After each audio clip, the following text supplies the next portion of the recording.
Think about a moment when things were going really well. Not average well, but actually well.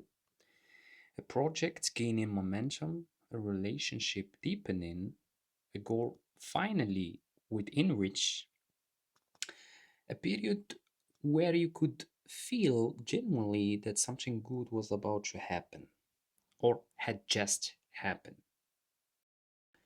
And then, almost out of nowhere, something changed. You started an argument that did not need to happen. You made a decision that undid the process. You got sick, or distracted, or suddenly overwhelmed by problems that seemed to appear from nowhere. You pulled back, slowed down, or found a reason why it was not going to work after all. If that pattern sounds familiar, and for most people it will, it has a name. It's called the upper limit problem, and it's one of the most quietly destructive psychological patterns a person can run without even knowing that it exists. So, the question of today: why do you self sabotage right before something good happens? The upper limit problem was named by the psychologist Gay Hendricks in his book, The Big Leap. The core idea is this: every person has an internal thermostat, an unconscious set point for how much happiness, success, love, and aliveness they believe they are allowed to experience. When life pushes you above that set point, the unconscious mind activates a self correction mechanism. It pulls you back down to the level that feels familiar, that feels safe, and that feels like you. And the mechanism is almost invisible because it doesn't announce itself. It doesn't say you are about to succeed and that scares you. Instead, it generates thoughts, behaviors, conflicts, and even physical symptoms that feel completely real and completely unrelated to the success that triggered them. You get in a fight with your partner 3 days after a big win. You procrastinate on the follow up that would seal the deal. You develop anxiety, a cold, or a sudden obsession with a completely different problem, just as the important thing is about to close. This matters because most people never connect the sabotage to the success. They think the argument was about the argument. They think the procrastination was about the task. They think the anxiety is about whatever they are anxious about. They never see the pattern underneath. That every single time they approach their upper limit, something intervenes to bring them back down. Once you see it, you cannot unsee it, and seeing it is the beginning of being able to change it. The upper limit shows up in four specific ways, and I want to name them clearly because the recognition is the first tool you have against them. The first is worry and anxiety.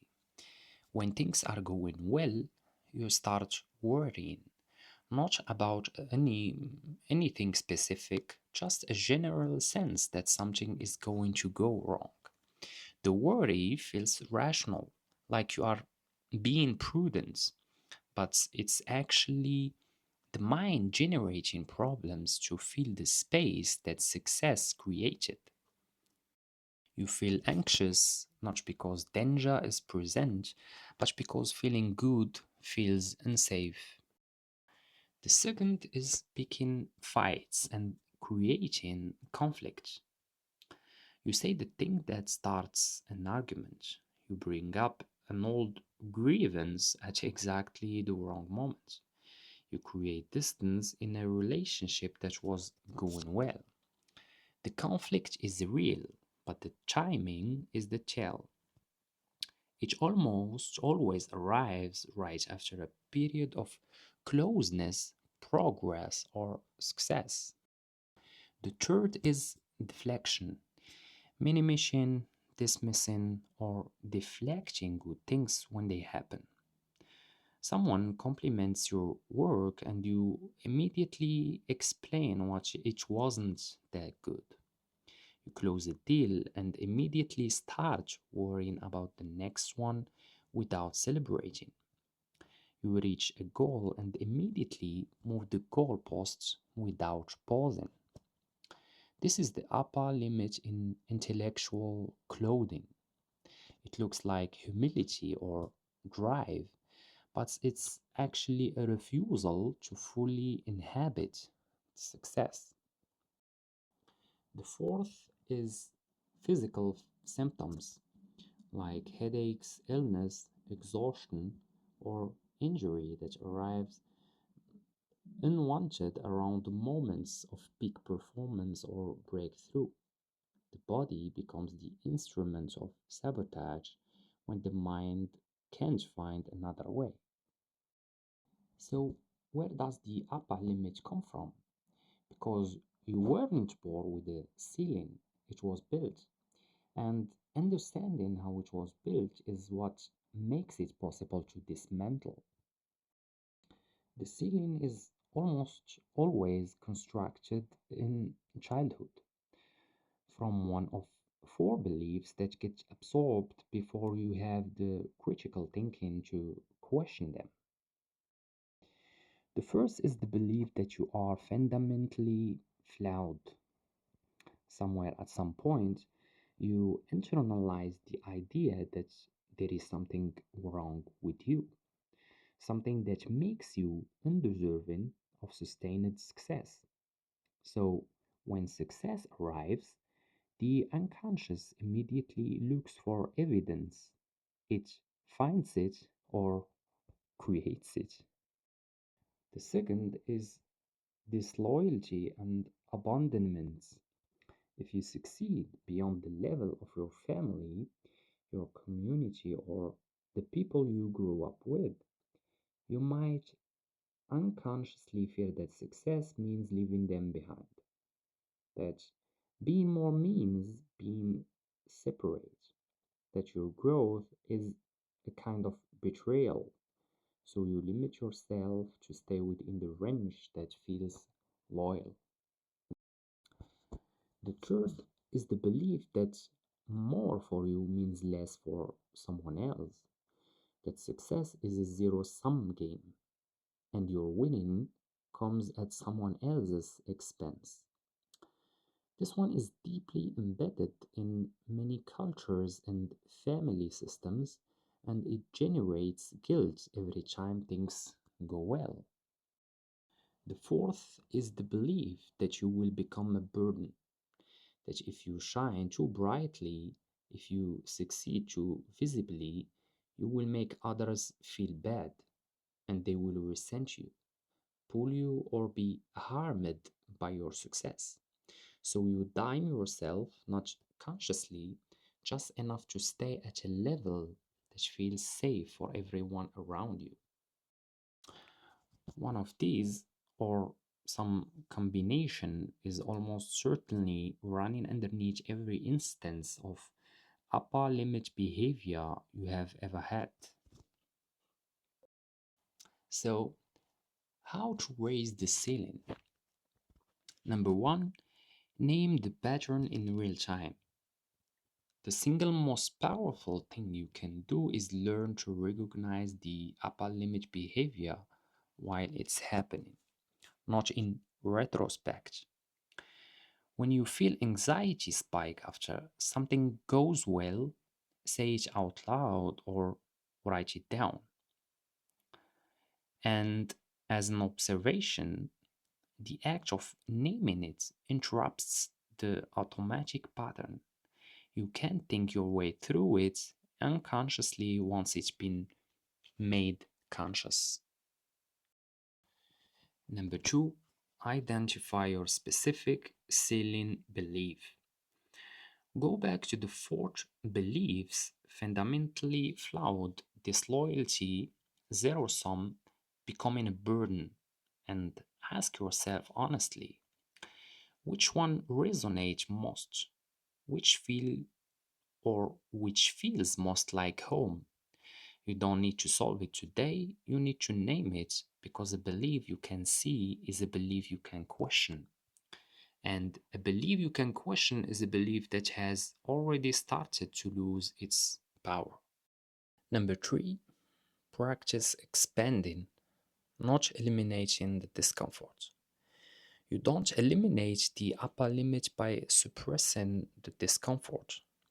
You expand your capacity to tolerate feeling good. This sounds strange, but it's real for many people. Sustained happiness and success genuinely feel uncomfortable, unfamiliar, and sometimes almost wrong. The practice is to stay with it. When things are going well, notice the impulse to generate a problem and consciously choose not to act on it. Let the good feeling exist without immediately creating a counterweight. So, why do you self sabotage right before something good happens? Because somewhere in your past, a ceiling was installed, a belief absorbed before you could question it, that set a limit on how much good you were allowed to have. And every time you approach that limit, every time life pushes you past what feels familiar and safe, the unconscious activates a correction, not to hurt you, but to protect you, to bring you back to the level of success that matches the story you have been carrying around, who you are and what you deserve.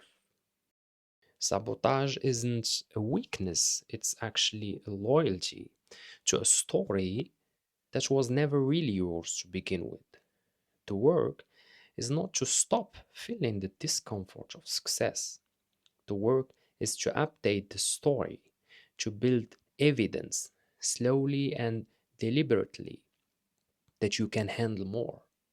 That more doesn't make you disloyal or a burden or a fraud. That the ceiling was never a fact, it was a belief. And beliefs, unlike facts, can actually change. Your upper limit is not your potential, it's just where you stopped believing in it, and you can move that line. So, three things for you to do this week, very specific and doable. Number one, think of the last time something went well and then went very, very wrong. Ask yourself honestly, was that an upper limit pattern? Was that a worry that appeared from nowhere? A conflict that did not need to happen? Or a deflection right when things were going best? Just name it, you don't need to fix it now, just see it.